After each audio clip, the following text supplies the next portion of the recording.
men learn they have, or will have, a child with special needs, they are confronted with the fact that things will never be the same. For many, this is like a bomb going off in their lives. In this video podcast, you'll hear men recount the day the bomb went off and the effect the diagnosis they received has had on their lives. That night he had 103-degree fever and was lethargic, and then we just saw him just decline.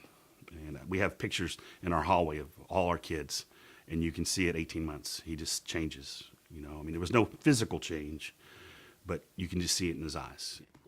We first noticed something was different when Jeffrey was 2 years old. He would look through the corner of his eyes, he would flap his hands, and we didn't notice this with other kids, and it made us quite concerned. We lived with it for a while, hoping it would just pass. Yeah, we first noticed something. My wife, Gina, really noticed Noah's not progressing as quickly as we thought he should, verbally. He just didn't talk like he should be. Didn't say mommy, didn't say daddy. They came in, started giving him, setting goals. Well, we wanted him 20 words. Well, that went on for quite a while, and he never got, well, I shouldn't say never. Those goals of having 20 words or 30 words or any number of words by a certain period of time just didn't happen, didn't pan out. We got the diagnosis when Noah was probably 3, I believe, thereabouts, and diagnosed as autistic. And he was diagnosed with autism at that time, 15 years ago. Nobody knew what autism, well, they knew what it was, but it wasn't widely known. I certainly didn't know what it was. So that was a very big blow. And then they gave me the diagnosis of autism. And I said, what in the world is autism? I never heard what autism was. This was 15 years ago. I remember the day of the evaluation. We just sat in the room. I felt so isolated. I says, I wonder if they're going to recognize how clever my son really is. Well, obviously they didn't. And he came out with this very low IQ, and I was furious. We didn't go to the Ukraine to adopt a special needs child, but when we met Ella, we knew she was our child. And they come up and they bring the little girl in the picture, and she gets into my arms, and she's so small, I can wrap around her waist with my hand like this. I mean, that's my hands went around her waist at 17 months old. And I hold her up, and she looks at me, and she smiles with her blue eyes. And that was it. That was done. From that point, God said, this is the child you're going to adopt. I knew when I watched the other kids developmentally, and plus just from my own personal experience, that Ella was different and special. So I think it was probably our speech therapist of the school I worked at that really started to say to me, she has some pretty significant delays. When we had Elsie, we started noticing motor delays and speech delays. And the day we got the results, I'll never forget, Debbie called me and she said, we got the diagnosis. And I said, oh, well, what is it? Thinking nothing. It's Angelman syndrome. What? What is it? She said, I've been on the internet. Started looking around. It doesn't look good. It sounds horrible. And then you could hear her voice. And I said, it's going to be okay. It's going to be okay. We know, at least know what it is. What do we do? Is there medicine? Or is there, oh, Eric, it's just in her voice. Oh, Eric, it's bad. This is bad. So I realized something was different as soon as she was born. The nurses kind of scurried her away quickly, which was, from our first child, was very different. I just kind of turned around and said, "Is everything okay?" And there was a little bit of nervous activity going on. "Oh yeah, we're just having a little difficulty getting her to cry." Right away, something didn't feel right. But we knew something was going on prior to that because her pregnancy was a little bit different than the other ones. And she wasn't quite as big and she didn't feel quite the movement, and now we know why. And then the nurse said, it's Down syndrome. And I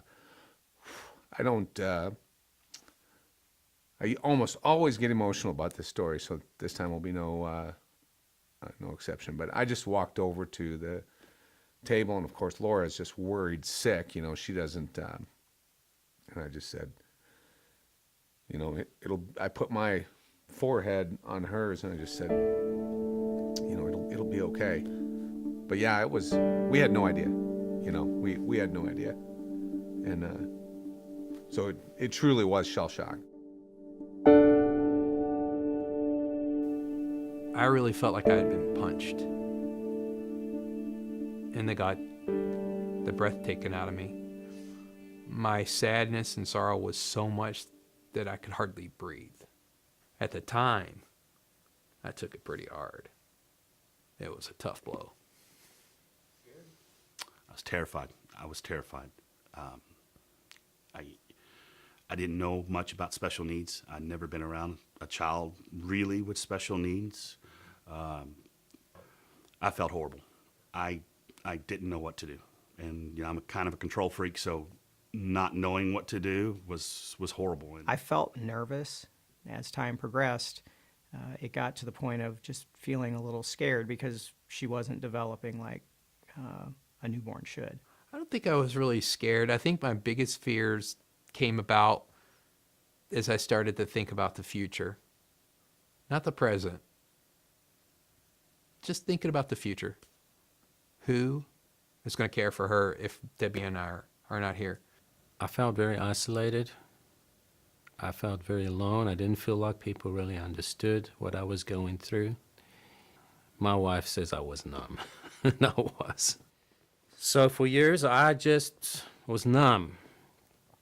And the way I kind of groped and tried to handle it as a man was just working, just getting away from situations. And I was very scared. My dreams were shattered, In your mind, you create how your family is going to look. You have the appearance of, I'm going to have, a wife, 2.5 kids, whatever the average is, and you're going to have the white picket fence, all that stuff goes, and it goes through your mind, and all of a sudden something is different and something has changed. And so that perfect vision of what your perfect family was or was going to be all of a sudden quickly evaporates in just a few seconds. In the Old Testament, the book of Job tells the story of a man who endured great suffering.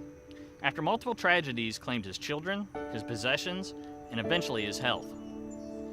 Through Job's story, we learn many lessons, but one of them is the impact that relationships can have on our suffering.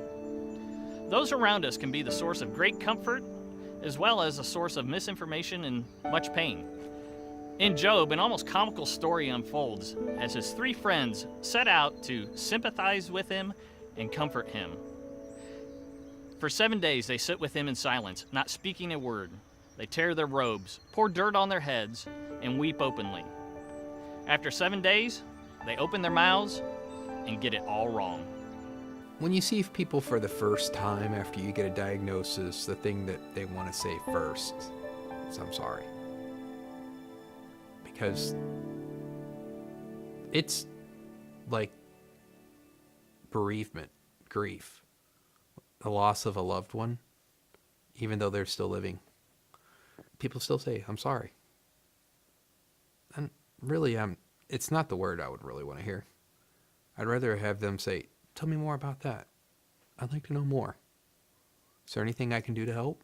Some people just don't understand and they don't know how to quite communicate it. So it's not that they're trying to be rude or obnoxious or anything like that. It's just they don't know how to relate necessarily, and they're trying to be they're trying to do something nice or trying to convey, sympathy, and sometimes it just comes across a little muddled. So a lot of people would treat him like he was mentally retarded, or and he's not. He's very highly functioning. Oh, comments like, "Oh, Rick, I'm sorry to hear that." Oh, well, God won't give you more than you can handle. You're blessed with a guy that has special needs that you can help. One thing people would say is, "You can handle this," and I didn't take that too well because I knew I couldn't handle it. Another thing people would say is, God was so good to you. He knew what he was doing because you're such a great guy, a great family, and he placed this person for you to take care of. And I said, really?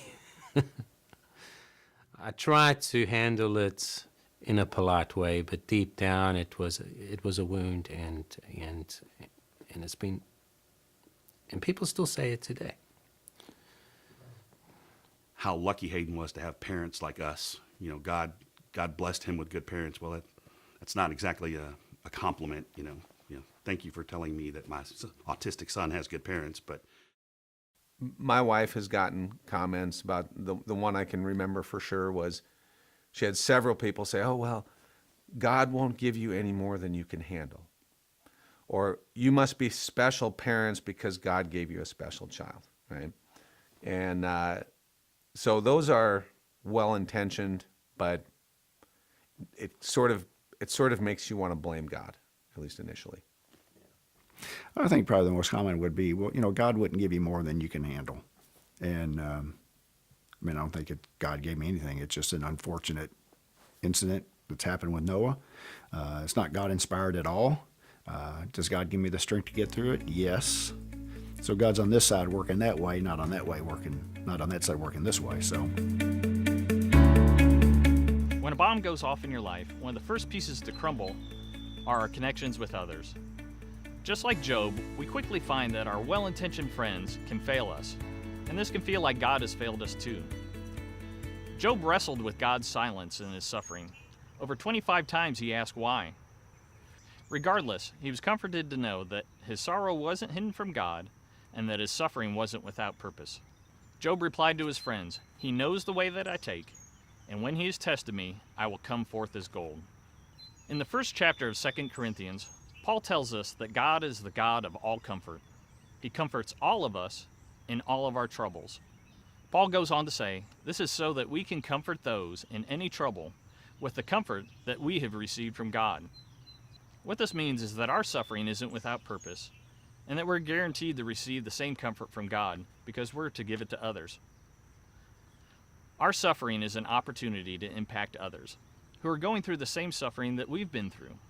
Who else better to learn from than someone that's been there and done that? This is the definition of empathy, and not just mere sympathy.